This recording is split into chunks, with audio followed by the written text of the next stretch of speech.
This book was such a lovely one and I enjoyed my reading experience with it. So today I'm going to be reviewing this book. It's titled I Do Not Come to You by Chance, written by Adaobi Tricia Nwaubani.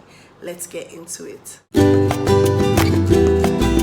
Hi guys, welcome back to my YouTube channel. It's Rachel here. Hit that subscribe button so you never miss a thing. You can also like this video so that it is referred to other viewers as well. So as I said earlier, today I'm going to be reviewing this book. It's titled I Do Not Come to You by Chance and it's written by Adaobi Tricia Nwaubani. It's African fiction and it's set in Nigeria. I actually enjoyed my reading experience while I read this because I actually read it in like 2 to 3 days and it's quite lengthy because it's like 400 pages or so, but I guess just enjoying the story and how the plot flowed made it easy for me to read. So without wasting much time, let's get into it. So this book was actually published, I think, first in 2009 and then it was republished in 2019 by Masobe Books. And of course, as you can see, the book is neatly and nicely packaged because they do such a fantastic job with their books that they publish. Adaobi Tricia Nwaubani is a novelist, journalist, essayist, and humorist. Based in Abuja, Nigeria, she's the first contemporary African writer to launch a global career while fully domiciled in her home country. Her debut novel, I Do Not Come to You by Chance, won the Commonwealth Writers' Prize for Best First Book Africa.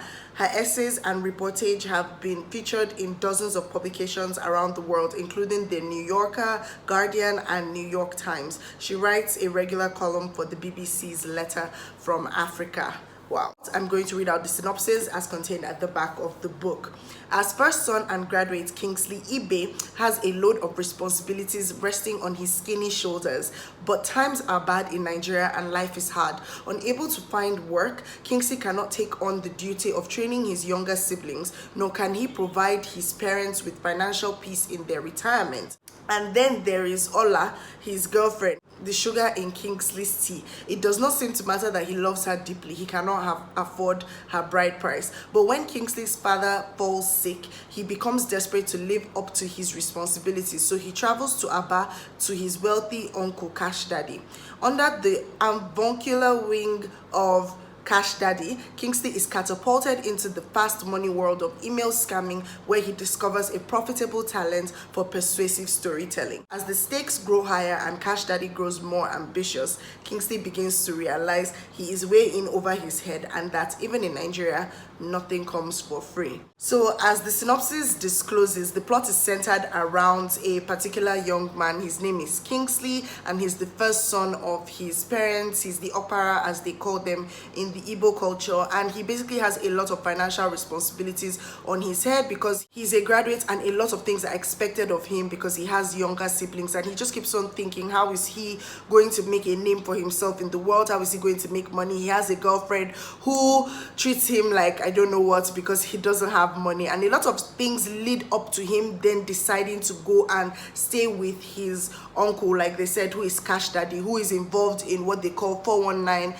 after the criminal code in Nigeria, section 419, but that's email, internet fraud, money laundering, and a whole bunch of things like that. So he gets caught up in that world, and the book just chronicles Kingsley's life up until it gets to the end, and then we see a form of resolution at the end. One thing about the plot is that at the beginning, though, it sort of looks like as if the book is going to be about Kingsley's mother, because it talks about when his mother and his father first met, but then as you go on, you see that the book is actually about Kingsley and his life following that. So I really loved the plot. I thought that it was easy to understand. It was not necessarily fast-paced. It was just an enjoyable, calm read with a lot of subtle, humorous lines that are just in between each other and that will make you smile or laugh. I mean, if you have a good sense of humor. I really liked the plot. I thought that it was nicely arranged. It was neatly arranged. It came together to form the purpose of the book, and so I would definitely commend the author for that.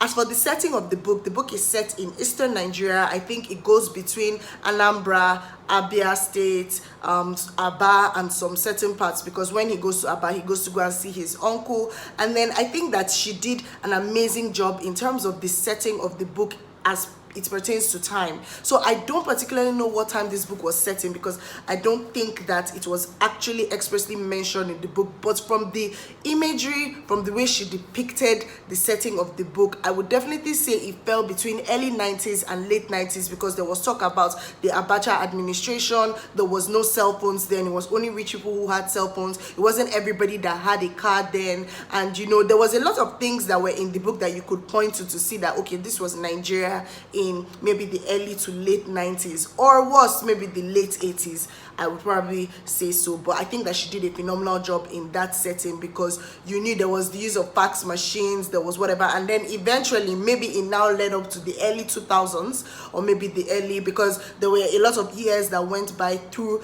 the book. But I think that the imagery was such a good job that I automatically felt like I was in that time frame. As for the characterization and the writing style, let me start with the writing style. I actually really love the writing style. It was written in first-person narrative of Kingsley, who is the main character in this book. He's the main protagonist, who is the first child of his father, and his father is such a knowledgeable man who I think at one point probably had some money, but then the father now went into poverty and ended up having a stroke and was in the hospital. So there were a lot of desperate times that called for Kingsley to carry out desperate measures. So one cannot really blame him. In fact, seeing life through his eyes, you were able to understand why he took some of the decisions that he did. And that's one thing that I appreciate about good characterization. When you are able to, especially when it comes from first person narrative, you're able to step into the life of the main protagonist, and then you see life through their eyes. You understand why they make certain decisions. You feel their burdens, you feel their pains, you feel why it is necessary for them to make certain decisions. And even if those decisions are harmful to others, as a person who is reading, you sort of begin to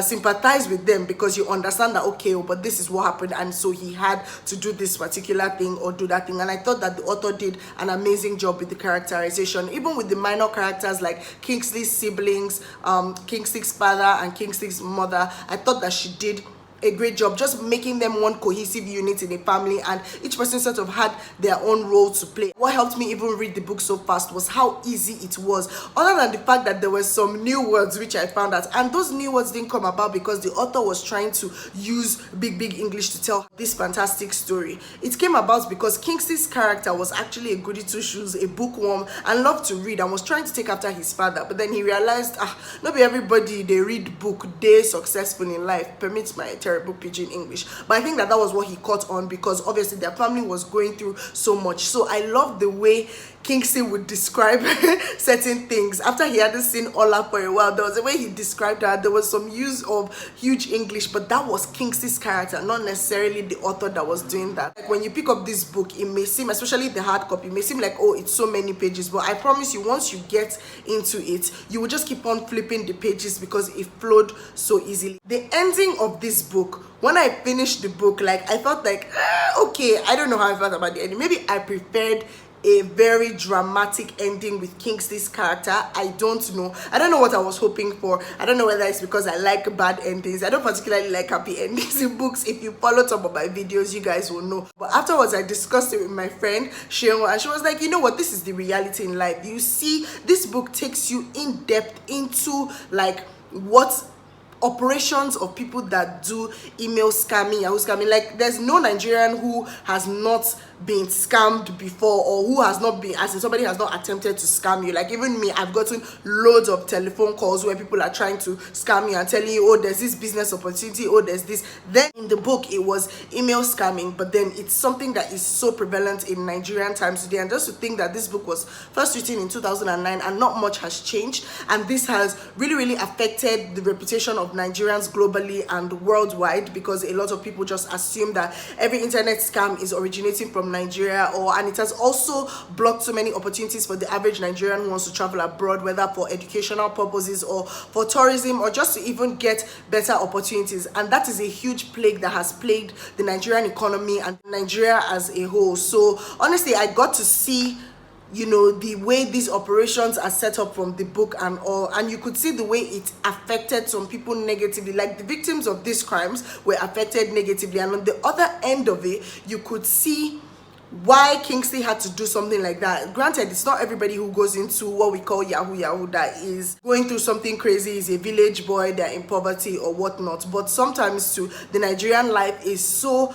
hard that people are, in quotes, forced to go and do these things, and one then begins to stand in the middle of the line of morality and ethics, and one wonders, okay, if your father is dying in a hospital and you are desperate to save his life, does the end justify the means? So those are the questions that came up as I read this book, and those were the themes that I thought about. Things like corruption, yahoo, morality and ethics, the way these things are seen. Like, what would you do if a loved one needed money and this was the only way that you could get the money for them, and putting other people in victimhood? It was just a lot, right? Because while it was entertaining, you could see that there were a lot of deeper themes that were in this book. I'm not going to give too many spoilers, which I know that I've tried not to do. It's a nice read. It's something that one would actually enjoy. As for Kingsley's mother, I felt like she was such a hypocrite, because throughout the book you could clearly tell the way her character was developed, like, oh, she wanted to be this morally upstanding citizen of the society who would say, oh, Kingsley should not go into this type of thing, Kingsley should not do that, she's not going to collect money from him. But when the father was dying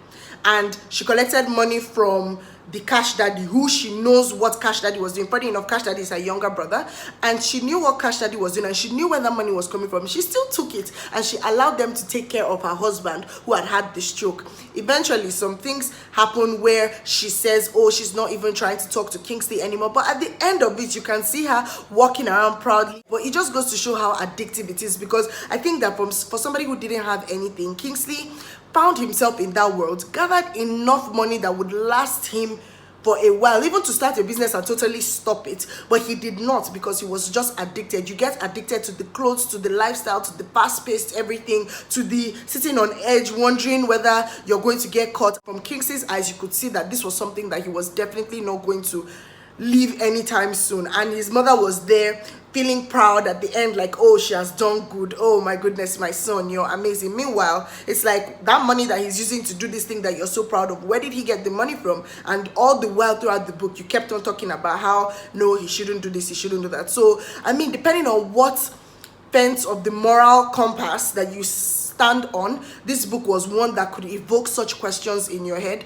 But I mean, what is wrong is what is wrong. That's why it's a criminal offense. It's something to think about, but all in all, I think that the book was fantastic storytelling. The little humorous lines that were inserted in between the pages, I love the fact that the plot flowed. I love the fact that the characters were well developed. I could see life through Kingsley's eyes, and I understood his burden, I understood his pain, I understood his responsibilities, and I thought that it had a nice resolution at the end. Would I have wanted more? Maybe my bias would have wanted more of another ending, but I felt like I would give it to the author because she kept it realistic and she kept it genuine while also delivering a fantastic story. So if you're looking for something Nigerian fiction to pick up, to enjoy, to read, this one is for you, and I would definitely give it a strong 8.9 over 10 as a verdict. And thank you guys so much for watching this. Don't forget to press that like button and the subscribe button if you haven't done so, and I will see you in my next video.